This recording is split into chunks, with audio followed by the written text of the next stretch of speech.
Hi there, Stephanie with Posh Puppy Boot Camp. Today we're talking about a not so lovely topic, but we need to talk about parasites, fleas, heartworms, and runny poop.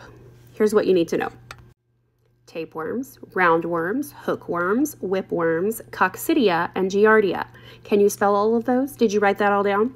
That's okay. Hang on to this video in case this happens in the future.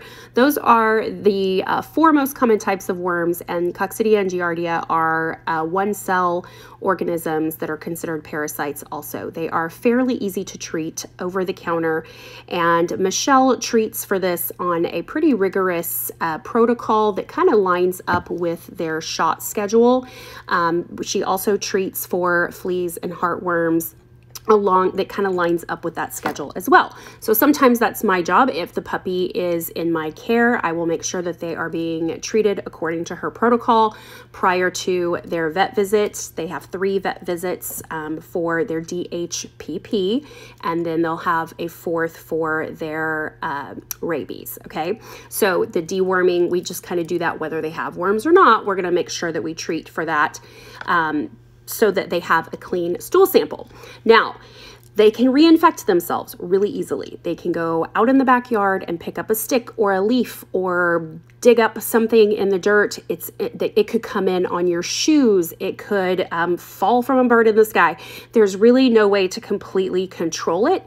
It's a good idea if you can keep your puppy from playing in areas that you think might be suspicious for things like that, and to stay in areas where you're less likely to have deer or raccoons or birds. So our covered patio here at Posh Puppy Boot Camp is where your puppy stays until they at least have their second round of shots, so that we know that they are not anywhere where birds or raccoons or deer are, passing by on a regular basis. Where does runny poop come in? Well, runny poop can often be a sign of coccidia or giardia. Worms you might actually be able to visibly see in the poop. And if you just send us a message and say, here's what I'm seeing, you can even send a picture. We do it all the time.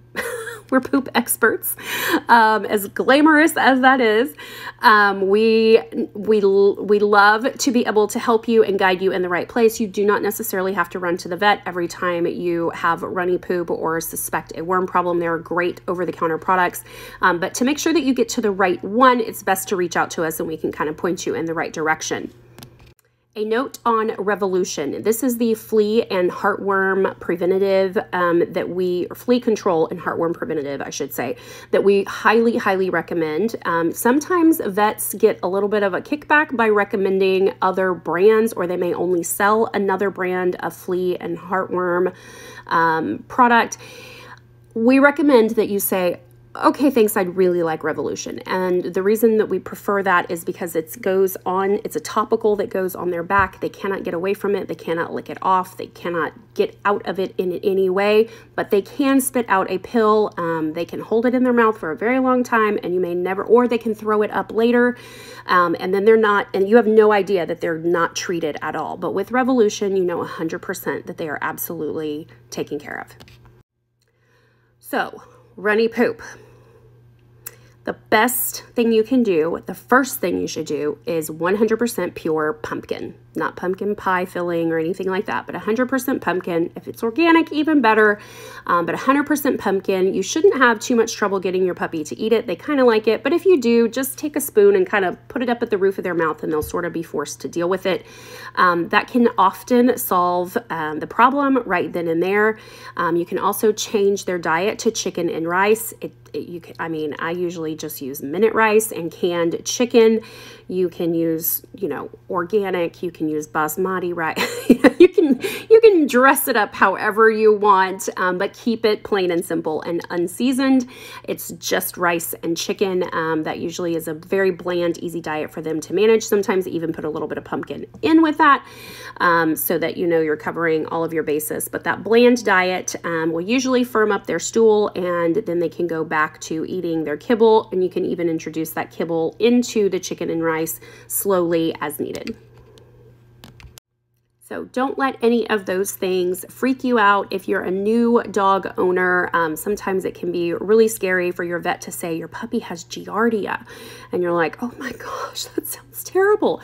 You're not a bad dog parent, and we are not bad dog professionals if your puppy got this. It can happen in the blink of an eye, from their own doing or from ours. So it's totally normal. It's easy to treat, and we are here to help you.